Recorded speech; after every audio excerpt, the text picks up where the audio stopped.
అందరూ అనుకుంటారు మన తెలంగాణ ఫుడ్ అనంగానే కారం ఉంటది, మసాలాలు ఎక్కువేస్తారు, నూనెలు ఎక్కువేస్తారు అని అనుకుంటారు. కానీ మన క్విజిన్‌కి ఉండే అంత ఫ్లేవర్ సమ్ ఇంకా దేనికి ఉండదని నాకు అనిపిస్తది. ఇండియన్ క్విజినే ఒక అద్భుతం. దాంట్లో మన తెలంగాణ క్విజిన్ గురించి మాట్లాడుకుంటే అది ఇంకొక వండర్ అనే చెప్పొచ్చు. ఎందుకంటే మనం వాడే ఇంగ్రీడియెంట్స్ గానీ, కుకింగ్ పద్ధతి గానీ చాలా సింపుల్ అండ్ సటిల్‌గా ఉంటది. లైక్ ఇప్పుడు ఈ మూమెంట్ ఆకలేసిస్తుంది నేనేమన్నా తినాలి అని అంటే గూడా అప్పటికప్పుడు కుక్కర్‌లో పప్పేసేసుకొని రైస్ పెట్టినా ఆరాంసే తినేయొచ్చు. అంత సింపుల్ కుకింగ్ ప్రాసెస్ మనది. క్విజిన్స్‌తో నేను కంపేర్ చేయాలని అనుకోవట్లేదు. కానీ మనకుండే అంత సింప్లిసిటీ, మనం వాడేలాంటి ఫ్లేవర్స్, మనం వాడేలాంటి కుకింగ్ పద్ధతి వేరే దాంట్లో ఉండదని అనిపిస్తది.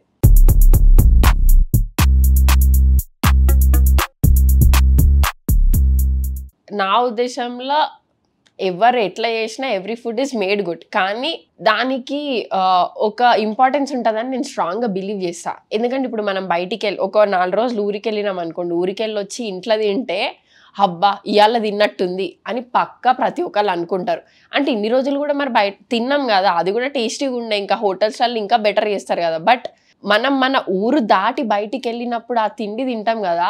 అది తినాలి కాబట్టి తింటాం. అది ఒంటికి పట్టదని నా ఫీలింగ్. కానీ యాక్చువల్‌గా మన ఊరికి మనం వచ్చి మన తిండి మనం తిన్నప్పుడే అరే తిన్నాం అన్న ఫీలింగ్ వస్తది. నన్ను అడిగితే తెలంగాణ ఫుడ్‌లో ఉన్న ఎసెన్సే అది.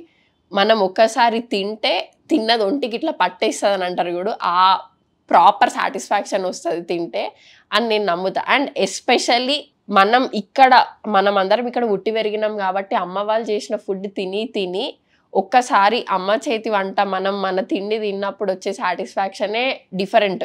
ఎట్లా చేసినా మంచిగా ఉంటది అని అనుకుంటాం కానీ మనం ఇక్కడ పుట్టి పెరిగిన మనుషులు మన అమ్మమ్మలు గాని, అత్తలు గాని వీళ్ళు చేసిన ఫుడ్‌ని ఎవరు బీట్ చేయలేరు. అండ్ మన క్విజిన్‌కి ఉండే ఆ ఎసెన్స్‌ని అసలు ఎవరు బీట్ చేయలేరు. That is strongly said.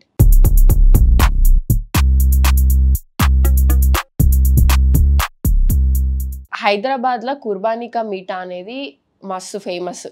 Apricots అనేవి అసలు ఎవరికీ తెలవదు ఫస్ట్. ఎక్కువ కుర్బానీ కా మీఠా, షుగర్ సిరప్ లేసి బాయిల్ చేసి ఒక స్వీట్ చేస్తుండే. ఇది ఒక ఫ్యాన్సీ డెజర్ట్ లాగా అయిపోయింది. కానీ యాక్చువల్‌గా మన ఓల్డెన్ టైమ్స్ నుంచే మన హైదరాబాద్‌లో కుర్బానీ కా మీఠా అనేది మస్తు ఫేమస్ అని మా నాన్న ఎప్పుడు చెప్తుండేవాడు.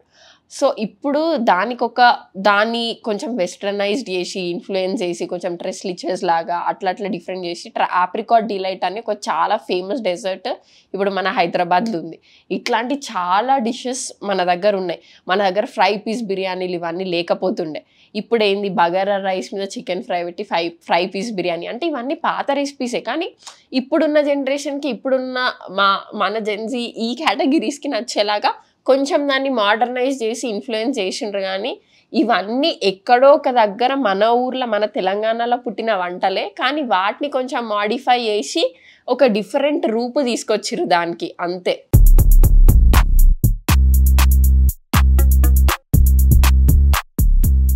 ఇప్పుడు ఇక్కడ తెలంగాణలో ఉండి మనం అరే రెస్టారెంట్‌కి పోయి ఏడనన్నా తిందామంటే నేను ఏ రెస్టారెంట్‌కి పోయినా సరే బిర్యానీ మనది కాబట్టి మన బిర్యానీ స్టాండర్డ్ బిర్యానీ ఉంటది. అది కాకుండా నాన్స్ అని, కర్రీస్, చైనీస్ స్టార్టర్స్ అని ఇవన్నీ. అసలు ఏ రెస్టారెంట్‌కి పోయినా ఇదే సేమ్ రెగ్యులర్ స్టాండర్డైజ్డ్ మెన్యూ ఉంటుంది తప్ప అసలు మన దగ్గర ఒథెంటిక్‌గా ఉండే నాటుకోడి పులుసు, బగారన్నం, మటన్ ఫ్రై ఇవన్నీ ఎక్కువ చోట్లలో ఉంటలేవు. సరే ఉన్నా గానీ ఆ ఒథెంటిక్ రెసిపీని ఎవ్వరు కరెక్ట్ దింపలేకపోతుర్రు అని చెప్పి అనిపిస్తది నాకు. అండ్ అదనే కాదు ఇప్పుడు మా నాన్న వాళ్ళని ఎవరిని తీసుకొచ్చినా ఏడికి పోదాము అని అంటే ఇవి దొరుకుతాయా అంటే అసలు ఎతుకుతే కూడా అవి దొరకట్లే. అంటే జనరేషన్ ఎంత మారిపోయిందంటే మన కల్చరు, మన ఫుడ్‌ని జనాలంతా మర్చిపోతున్నారు. Because of other state influence అయిన ఫుడ్ వల్ల అనుకోవచ్చు. లేకపోతే వచ్చే ఈ న్యూవర్ జనరేషన్ పిల్లల వల్ల కావచ్చు. సో మెనీ ఇన్‌ఫ్లూయెన్సెస్ వల్ల ఆ డిఫరెన్సెస్ అయితున్నాయి. కానీ నేను స్ట్రాంగ్ ఏం బిలీవ్ చేస్తా అంటే ఇప్పుడు పోతా ఉంటే అవన్నీ మళ్ళా వెనక్కి రావాలి. జనాలు అవన్నీ తినాలి.